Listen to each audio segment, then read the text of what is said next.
Hi, it's Carissa. I need to make my niece, Ashton, a birthday card. She's turning 3 this week. And so I thought I'd let you kind of see how I kind of do the card process. I start out with kind of a color combination that I know I want to use and an idea in my head of kind of what I'm going to do, but not necessarily, you know, set in stone. So I'm going to use Kraft cardstock for my base. This is one of my favorite neutrals to use. It's just, I don't know, I just like it. It's just one of my favorites. Old Olive is another one of my favorites, and I'm using that one again. And you probably get tired of seeing me use the same colors over and over again, but sometimes I just feel like I'm just really drawn to them, and I just keep going back to them. So I go through phases.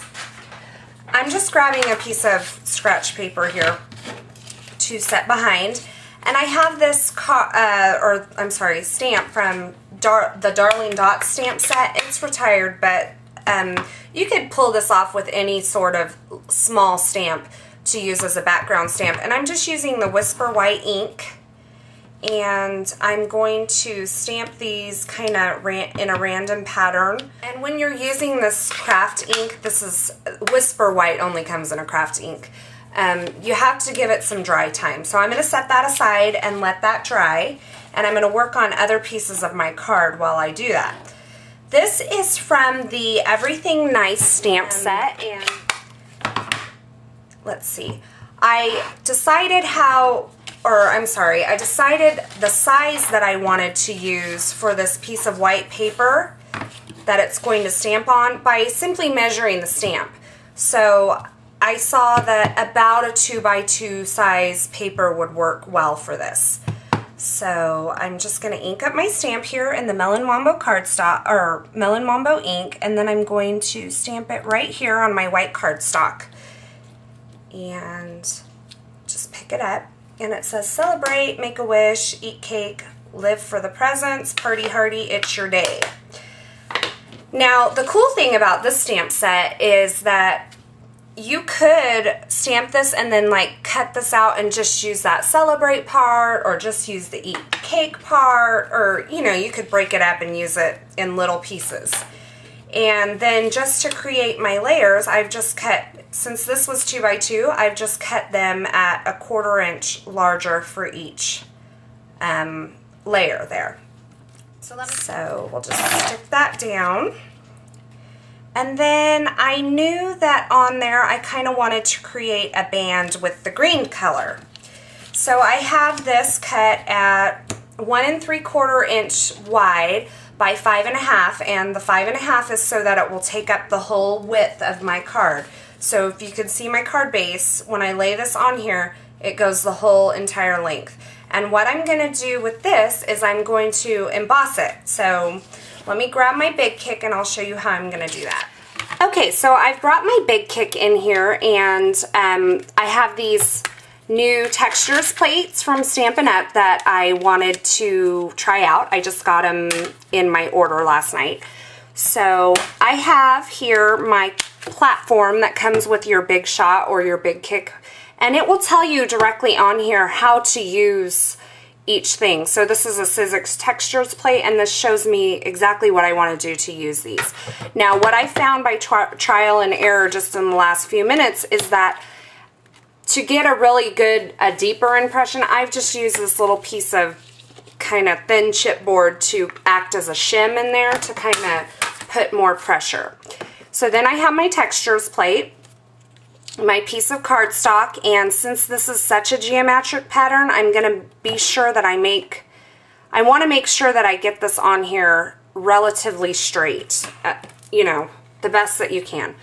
This is the rubber mat that I'm just going to lay directly on top of that then, and I'm going to do that without moving my cardstock. And this is the Impressions pad from Sizzix. So then I'll just lay that on there, and that creates my sandwich. And then I'm just going to run it right through here. So if this is confusing to you, like I said, just look at your mat, your platform here, and it will tell you exactly what it takes to make that. And now you can see that I have that embossed pattern in there. Okay, so I have the elements of my card here, and I've decided that this needs a little ribbon. Surprise, surprise. I know that's hard for you to believe that I'm going to use ribbon on a card, but I'm going to do it. So I'm just tying this Melon Mambo ribbon here on this piece of old olive cardstock that I embossed. And let's see if I can get this done right on the first try. Probably not. Just because I'm filming, right? Oh, look at that. Okay, I'm good with that. And I'm just going to trim this down.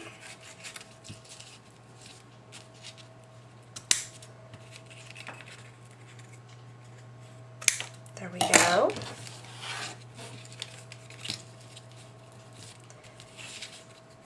And so once you get your ribbon tied on there, then you can kind of move it back and forth.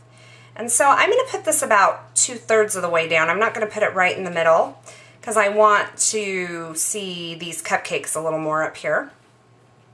So I'm going to mount that down with my adhesive.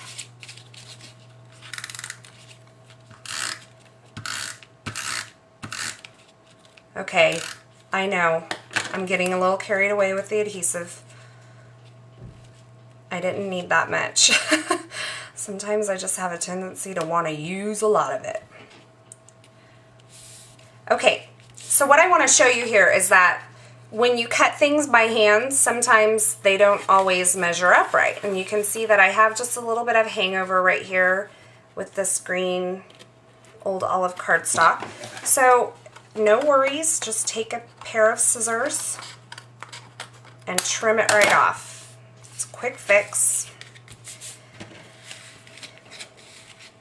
And so I have that, and I'm still trying to decide how I'm going to get some glitter on here. I think what I'm going to do is I have this here. I'm going to take my 2-way glue pen. Let me just dig it out real quick. And my Dazzling Diamonds glitter. And since if this was an image here, I would add it directly to the image. Since it's not an image, but I do want that sparkly effect, I'm going to take my 2-way glue pen and I'm just going to drag it around the corners here, or the edges of this. I'm going to stick the lid back on, and then I'm just going to open my glitter up here. I keep it in a bin for ease of use. And then I'm just going to dip where that glue has been into the glitter.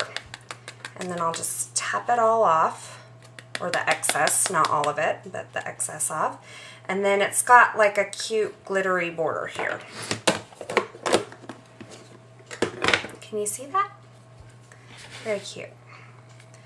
And I'm going to use my dimensionals to adhere that down. Now, normally you would do glitter as your last step, but because I would not be able to manipulate that into the glitter once it's on the card, I did it at that step. Normally glitter would be the very last thing that I would do so that I'm not touching those glued and glittered edges once I've gotten it on there, because that will make even more of a mess. Glitter is already a messy kind of thing. It just ends up everywhere. So you want to touch it as little as possible. And I'm just going to put that right on there. And there you go. That's a very simple, easy card. I just kind of I kind of went with the flow. I started out with my color scheme that I knew that I wanted to use, a couple stamps that I thought I wanted to use, and created that card. So